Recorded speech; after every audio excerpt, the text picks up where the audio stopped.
මචං අපි කලින් වීඩියෝ එකෙන් කතා කළානේ ලින්ක් වලින් අපිව රවට්ටන හැටි. ඒක බැලුවේ නැත්නම් අනිවාර්යයෙන්ම බලන්න. හැබැයි අද මේ part 2 එකෙන් කතා කරන්නේ ඊට වඩා ගොඩක් භයානක ගොඩක් දෙනෙක්ට වරදින තැනක් ගැන. ඔයා දන්නවද ඔයාගේ ෆෝන් එකේ කැමරාව ඔයාට නොදැනීම ක්‍රියාත්මක කරන්න පුළුවන් කියලා. ඒ වගේම ඔයා කතා කරන දේවල් රෙකෝඩ් වෙන්න පුළුවන් කියලා. මේ දේවල් වෙන්නේ ලින්ක් එකක් එවුවට නෙමෙයි. මේ දේවල් වෙන්නේ අපි විසින්ම අපි අතින්ම ෆෝන් එකට දාගන්න සමහර apps ඒ වගේම අපි දෙන permissions නිසා. සරලවම කිව්වොත් මේකට වග කියන්න ඕන හැකර් නෙමෙයි ඔයාමයි. අද මම මේ වීඩියෝ එකෙන් පොයින්ට්ස් 15ක් යටතේ පැහැදිලි කරනවා කොහොමද අපිම අපේ ෆෝන් එකට කෙලව ගන්න කියලා. ඒ වගේම මේකෙන් බේරෙන්නේ කොහොමද කියලා.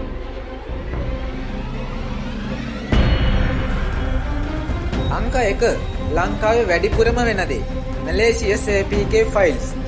ඉතින් ඒ කියන්නේ අපේ කට්ටියට දෙන ලොකුම ලෙඩේ තමයි නොමිලේ ඕන කියන එක. ඉතින් අපිට ඕන WhatsApp එකේ පාට වෙනස් කරන්න, message delete කරන්න බැරි වෙන්න හදන්න. ඉතින් ඒකට දාගන්නවා GB WhatsApp, එහෙම නැත්නම් WhatsApp Plus, FM WhatsApp ඒ වගේ ඒවා දාගන්නවා. තවත් සමහරු games hack කරන්න mod files දාගන්නවා.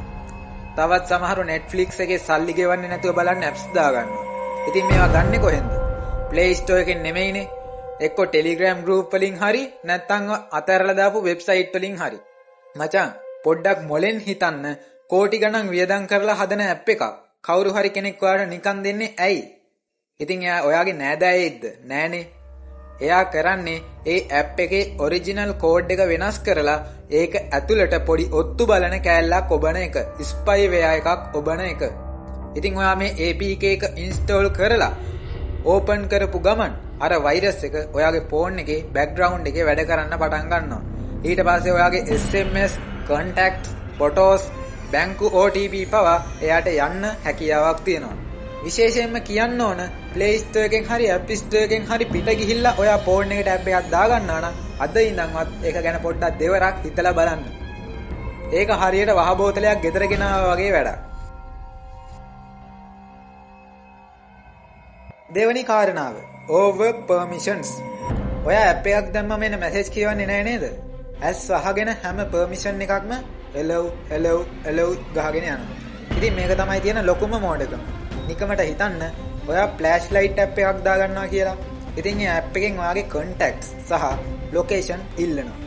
මචං torch එකක් ගහන්න මොකටද? ඔයාගේ යාළුවන්ගේ number. ඉතින් calculator app එකක් ඔයාගේ microphone එක ඉල්ලනවා නම් ඒකත් ලොකු අවුලක් නේද? අන්න ඒ වගේ app එකක වැඩේට අදාළ නැති permission ඉල්ලනවා නම් ඒක allow දෙන්න එපා.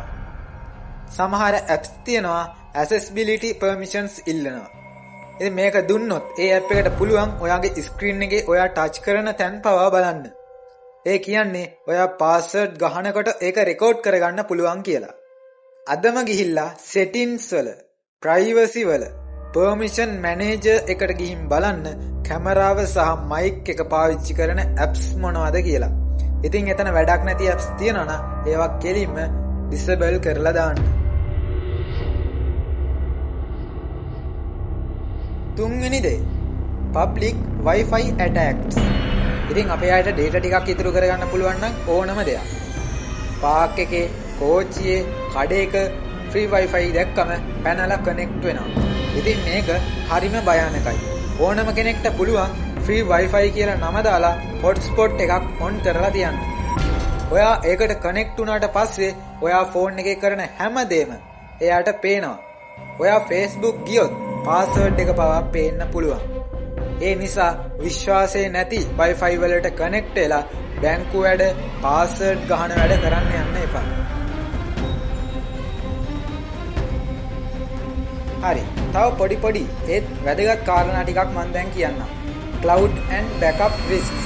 ඉතින් ඔයාලට email එකක් එන්න පුළුවන් Google Drive එක පිරුණා. එහෙම නැත්නම් iCloud photos delete වෙන්න යන්නේ. ඒ වගේ message එන්න පුළුවන්. ඉතින් මේවත් අර වගේම phishing scams තමයි. ලොග් වෙන්න කලින් දෙපාරක් හිතලා බලන්න. ඊළඟට fake VPN. ඉතින් VPN එකක් දාගන්නේ ඔයාලගේ පෞද්ගලිකත්වයට හොඳයි. මම මේ පෞද්ගලිකත්වයට VPN බලපාන්නේ කොහොමද කියලා කලින් වීඩියෝ එකකින් කතා කරලා තියෙනවා. lifetime free VPN කියලා තියෙන සමහර apps වලින් කරන්නේ ඔයාගේ data විකුණන එක. හොඳ පිළිගත් VPN එකක් ඒක නිසා ඔයා පාවිච්චි කරන්න වග බලා ගන්න ඕන. අන්තිමට government spyware සමහර අය බයයි ආණ්ඩුවෙන් තමන්ගේ ෆෝන් එක ටැප් කරනවාද කියලා. ඇත්තම කතාව කියන්න. අපි වගේ සාමාන්‍ය මිනිස්සුන්ගේ ෆෝන් හැක් කරන්න ආණ්ඩු කෝටි ගණන් වියදම් කරන්නේ නැහැ. ඒ නිසා ඒ ගැන ඕනවට වඩා බය වෙන්න දෙයක් නැහැ. බය වෙන්න ඕන අර අපි කලින් දාගත්ත apps, ඒ වගේම login වෙච්ච forms, ඒ වගේම අපි කලින් වීඩියෝ එකෙන් කතා කරපු නොදන්න links ගැන. හරි. දැන් අපි ප්‍රශ්න ඔක්කොම කතා කළානේ. කොහොමද මේ වයින් 100% බේරෙන්නේ? සරල පියවර 3ක් කියන්න. පළවෙනි එක apps. ඉතින් ඔයාලා ඕනම app එකක් Play Store එකෙන් හරි App Store එකෙන් හරි විතරක් download කරගන්න. mod file කියලා, crack file කියලා නිකම් free දෙනවා කියලා ඒ file mod ඒවා download කරන්න යන්න එපා. දෙවෙනියට permissions. app එකකට දෙන අවසර ගැන දෙපාරක් හිතන්න. සමහර විට ඔයාලා play කරන game එකකින් ඔයාලගේ contact list එකේ පවා permission ඉල්ලන්න පුළුවන්. ඉතින් මේක ඔයාලා allow දෙන අවස්ථා ඇති. ඒක ගැනත් ඔයාලා දෙපාරක් හිතන්න. තුන්වෙනියට 2FA. ඉතින් Facebook, WhatsApp, email හැම එකකටම two factor authentications දාගන්න. එතකොට password එක දැනගත්තත් ඔයාගේ phone එකට එන SMS එක නැතුව කාටවත් log වෙන්න බෑ. ඉතින් යාළුවනේ මේ වීඩියෝ දෙකම බැලුවා නම් ඔයාලට දැන් තේරෙනවා ඇති ඇත්ත කතාව මොකක්ද කියලා. කවුරු හරි කිව්වොත් link එකකින් hack කරන්න යනවා කියලා බය වෙන්න එපා. මේ golden line එක මතක තියාගන්න. link එකකින් phone එක hack කරන්නේ නැහැ. hack වෙන්නේ ඒ වෙලාවේ අපි ගන්න වැරදි decision එක නිසා. වැරදි තීරණය නිසා. ඉතින් මේ වීඩියෝ සීරීස් එක හදන්න මම ගොඩක් මහන්සි වුණා.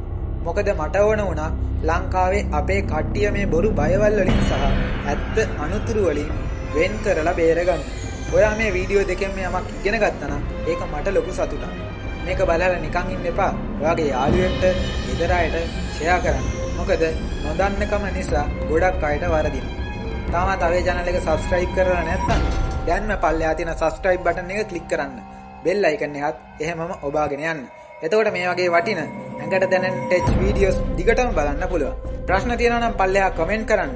මම reply කරනවා. එහෙනම් පරිස්සමෙන් ඉන්න හැමෝටම ජය වේවා.